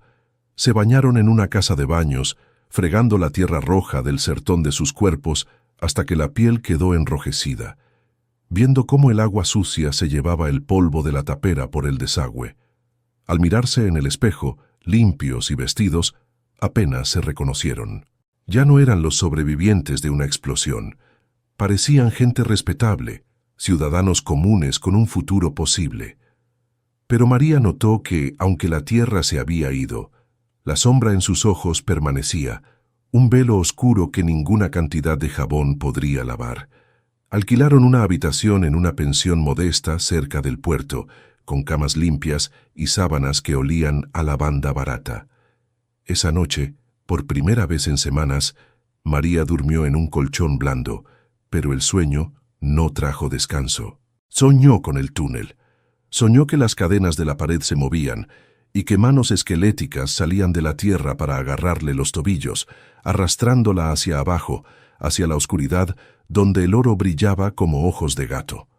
Se despertó gritando, empapada en sudor frío, y encontró a Gabriel sentado junto a la ventana, vigilando la calle con el rifle en el regazo, demostrando que él tampoco podía dejar de escuchar los ecos de la explosión. «No estamos a salvo todavía», dijo él sin mirarla. «El dinero compra comodidad, prima, pero no compra olvido. Fonseca está muerto, pero la historia tiene la mala costumbre de perseguir a la gente». Pasaron las semanas y la vida comenzó a tomar un ritmo extraño, una normalidad frágil construida sobre secretos. Gabriel encontró trabajo en los muelles, cargando sacos, prefiriendo el dolor físico al ocio que le traía recuerdos.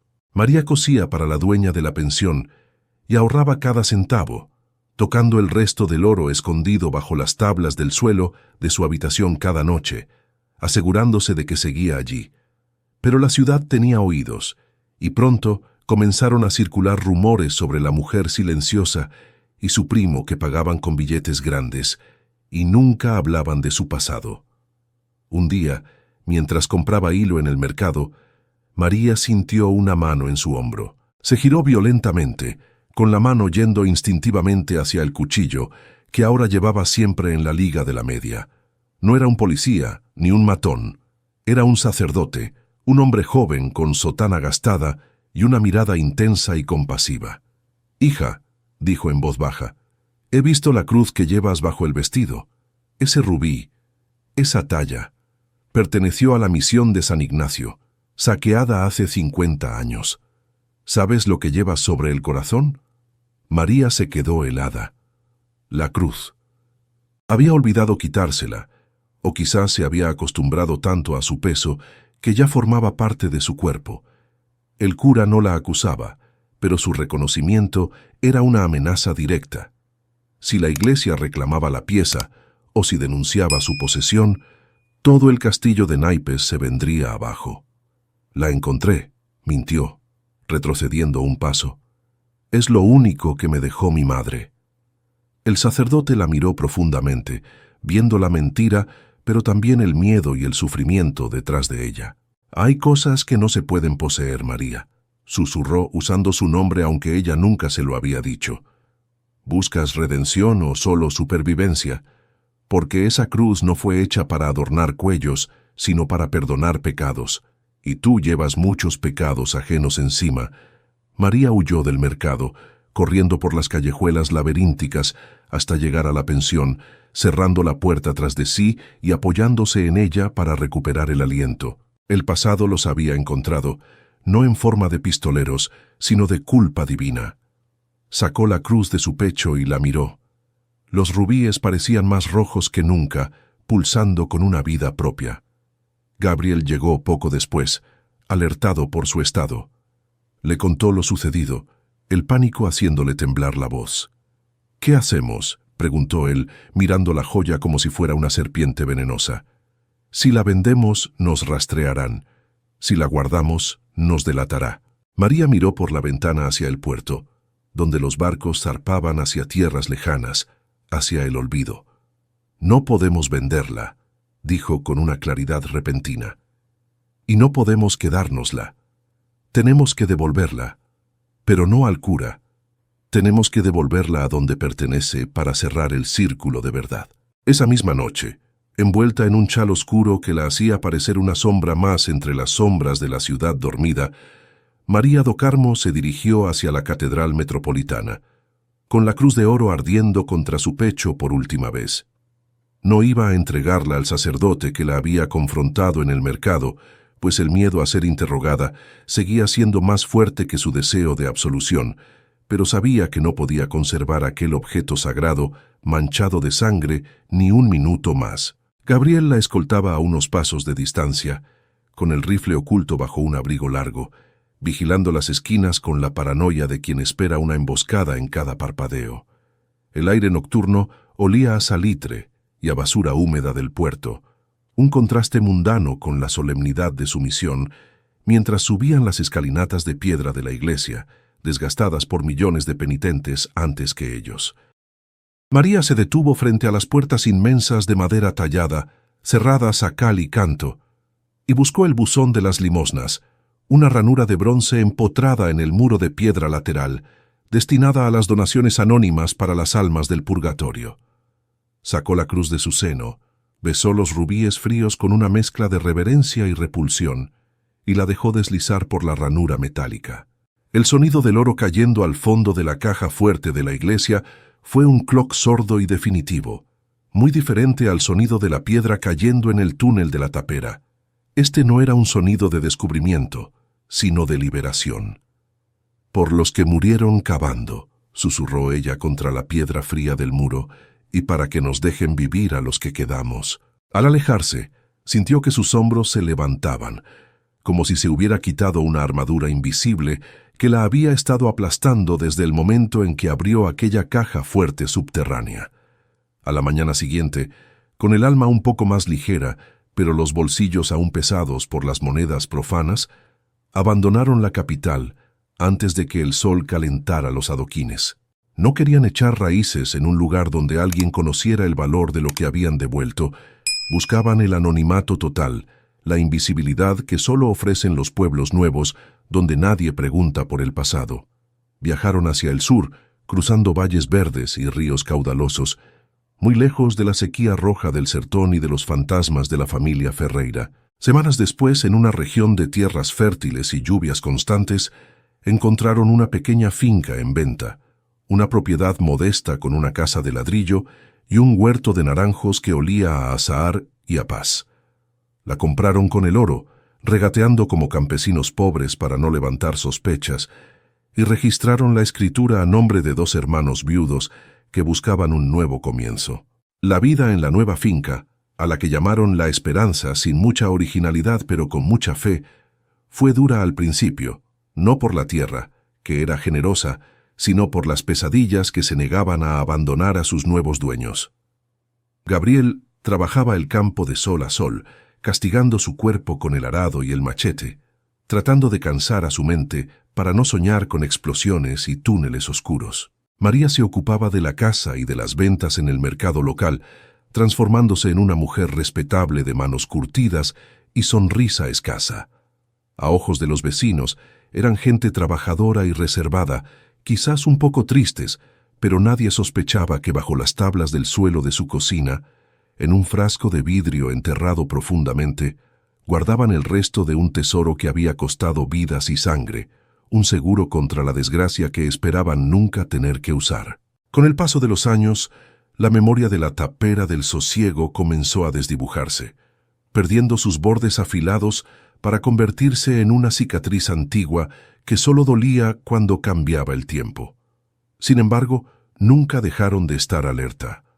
Cada vez que llegaba un forastero al pueblo, cada vez que veían a un hombre a caballo con porte militar, el viejo miedo se despertaba en sus estómagos, recordándoles que la justicia de los hombres tiene memoria larga. Gabriel nunca se casó. Decía que no tenía nada limpio que ofrecer a una mujer y que su linaje debía terminar con él como una forma de purgar la sangre de los Ferreira. María respetó su decisión, cuidándolo como al hermano que nunca tuvo, unidos por el secreto inconfesable de haber volado una casa y haber robado a los muertos para sobrevivir. Un día, 10 años después de su huida, llegó al pueblo un vendedor ambulante que venía del norte, trayendo noticias y chismes de las regiones lejanas junto con sus telas y especias. María lo escuchó hablar en la plaza mientras compraba hilo, con el corazón latiéndole desbocado al oír mencionar la comarca de São Miguel. El hombre contaba la historia de un lugar maldito, una zona muerta en el sertón, donde hace años una explosión misteriosa había tragado una hacienda entera y a un coronel tirano. Decían que el cráter todavía humeaba en las noches de luna llena y que nadie se atrevía a acercarse porque se escuchaban lamentos de esclavos y el tintineo de cadenas bajo la tierra. Dicen que fue un castigo de Dios, decía el vendedor santiguándose, o que el diablo vino a cobrar sus deudas. María regresó a casa caminando despacio, sintiendo el peso de la leyenda que ella misma había creado. No había sido Dios ni el diablo. Había sido una mujer desesperada, con una mecha empapada en aceite, y un primo con un pico. Se sentó en el porche junto a Gabriel, que estaba limpiando sus herramientas, y le contó lo que había escuchado. Él la miró, deteniendo sus manos por un momento, y una sombra de sonrisa cruzó su rostro cansado. «Entonces ganamos, María», dijo suavemente. «Fonseca es un cuento de miedo para asustar niños, y nosotros estamos aquí, viendo crecer las naranjas». Era la primera vez que lo admitían en voz alta. Habían ganado, no con honor, no sin cicatrices, pero habían vencido a un destino que estaba escrito para aplastarlos. Esa noche, María durmió profundamente por primera vez en una década, sin soñar con túneles ni con fuegos. El reconocimiento de que su acto desesperado se había convertido en leyenda le dio una extraña absolución. Ya no era una fugitiva, era un mito, y los mitos no pueden ser encarcelados. A la mañana siguiente, decidió hacer algo que había pospuesto durante años: usar una parte del oro restante no para sobrevivir, sino para vivir. Compró libros, los mejores que pudo encontrar, y comenzó a enseñar a leer a los niños de los trabajadores de la finca, convirtiendo la sala de su casa en una pequeña escuela. Si el oro había venido de la oscuridad y la ignorancia, ella lo usaría para traer luz, pagando su deuda con el universo moneda a moneda, letra a letra. Gabriel envejeció prematuramente, su cuerpo cobrando la factura de los años de trabajo duro y tensión nerviosa. Pero murió en paz una tarde de verano, sentado bajo los naranjos, con la tranquilidad de saber que había protegido a su prima hasta el final. María lo enterró en la parte alta de la finca mirando hacia el norte, hacia donde habían dejado su pasado, y plantó un hipé amarillo sobre su tumba, un árbol vivo y fuerte, diferente al esqueleto negro de la tapera. En el funeral, rodeada de vecinos que la respetaban y niños que la querían, comprendió que la verdadera herencia del tío Tobías no había sido el oro ni la casa, sino la oportunidad de elegir quién quería ser. Había rechazado ser una víctima y había rechazado ser una tirana. Había elegido ser simplemente libre. Ahora, con el cabello blanco y las manos temblorosas por la edad, María do Carmo se sienta a veces en el porche al atardecer, acariciando el único objeto que guardó de aquella época. No una moneda, sino el pequeño diario de cuero del tío Tobías. Ya no lo lee, no necesita hacerlo. Conoce cada palabra de memoria. Mira hacia el camino, no con miedo a que llegue un jinete vengativo, sino con la curiosidad de quien sabe que ha vivido una vida extraordinaria. La tapera del sosiego es polvo, el coronel es ceniza. Pero ella sigue aquí, una mujer que entró en el infierno y salió caminando, y que descubrió que el tesoro más grande no es el que se desentierra, sino el que se construye día a día sobre la tierra limpia. El tiempo ha sido un escultor paciente con la finca La Esperanza, transformando lo que era un terreno virgen en un santuario de vida donde los naranjos que Gabriel plantó son ahora gigantes de tronco grueso y copa generosa. María camina entre las hileras de árboles, apoyándose en un bastón de madera pulida, y respira el aroma dulzón del azahar, un perfume que ha logrado borrar casi por completo el olor a pólvora y azufre que la persiguió durante años en sus pesadillas. A veces, cuando el viento sopla desde el norte, cree percibir todavía un leve rastro de humo, pero ya no se asusta. Sabe que es solo la memoria jugándole trucos, recordándole que la paz que disfruta hoy fue comprada a un precio terrible. No se siente culpable por haber sobrevivido, pues ha dedicado cada día de su nueva vida a honrar esa segunda oportunidad, convirtiendo el oro manchado de sangre en pan en libros y en techo para quienes lo necesitaban, limpiando la moneda con el sudor de su trabajo honesto. Bajo el suelo de la cocina, en el rincón más fresco de la casa, el último frasco con monedas de oro sigue enterrado, durmiendo un sueño profundo del que María espera que nunca despierte. Ya no lo ve como un tesoro ni como una maldición, sino como un guardián silencioso, una garantía de que nunca más tendrá que bajar la cabeza ante un tirano ni mendigar por un pedazo de pan. Sabe que cuando ella muera, ese secreto morirá con ella, o quizás alguien más lo encuentre en el futuro, reiniciando el ciclo de la codicia.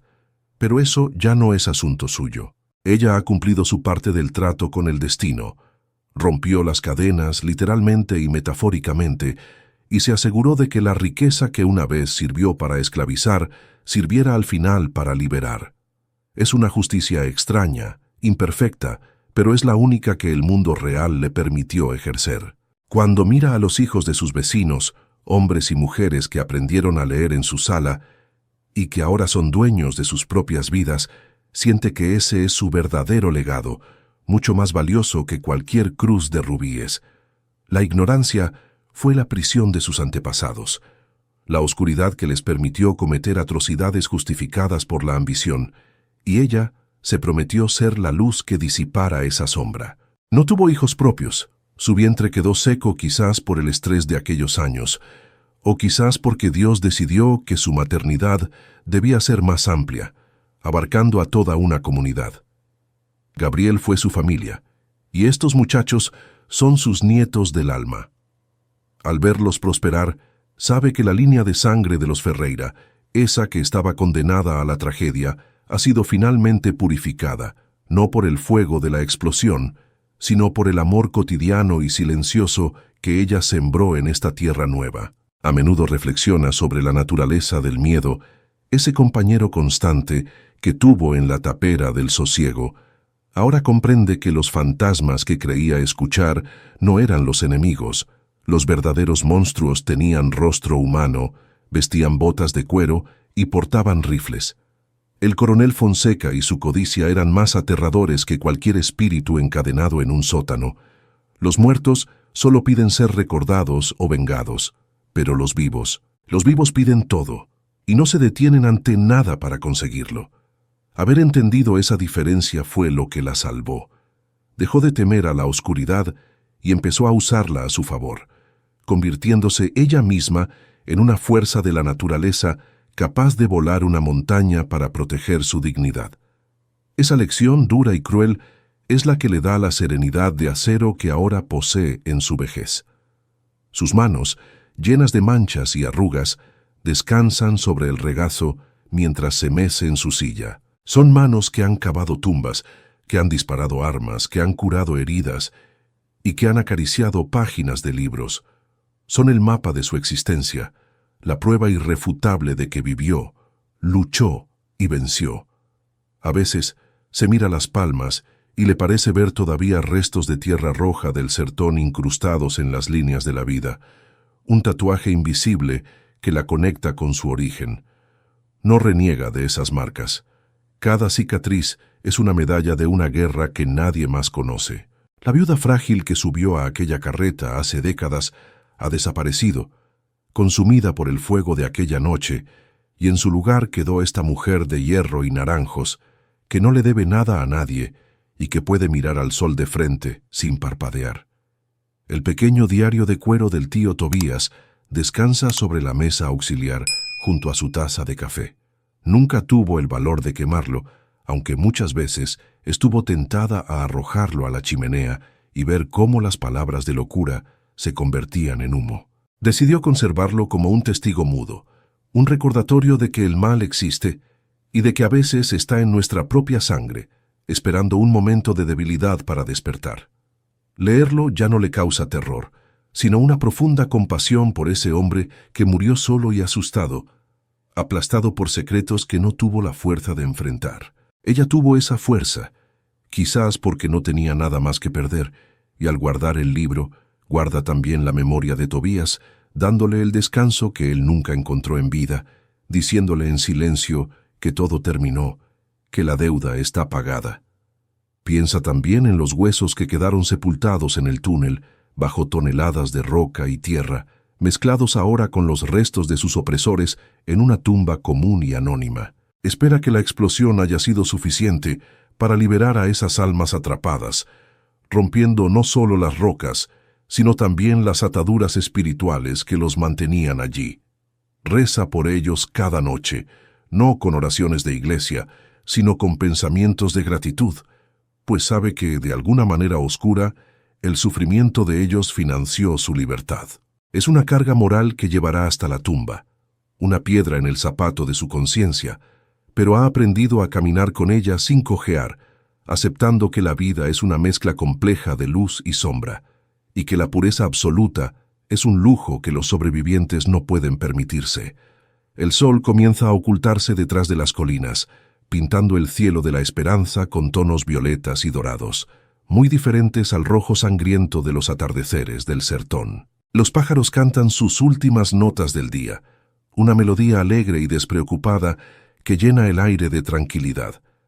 María cierra los ojos y respira hondo, sintiendo la frescura de la noche que se acerca.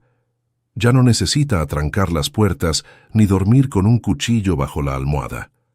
La noche es solo noche, un tiempo para descansar, no un territorio de batalla. La paz que siente es profunda, sólida como las raíces de sus árboles, y sabe que cuando le llegue la hora de partir, lo hará sin miedo, con la satisfacción de haber escrito su propio final en una historia que estaba destinada a ser una tragedia. María do Carmo, la viuda que fue a vivir donde nadie quería, descubrió que los lugares malditos no existen por sí mismos. Los hacemos malditos con nuestros actos o los bendecimos con nuestro coraje.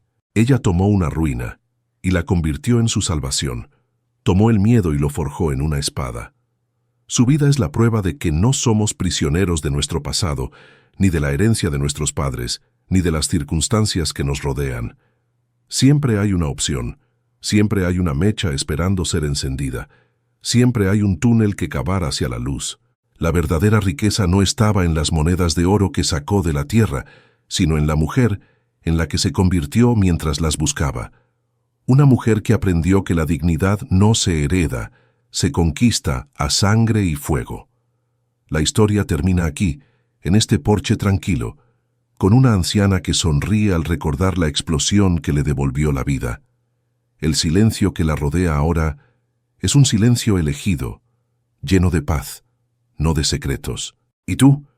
¿Alguna vez has sentido que estás en un lugar donde no deberías estar, o has tenido que enfrentar fantasmas del pasado para poder construir tu futuro?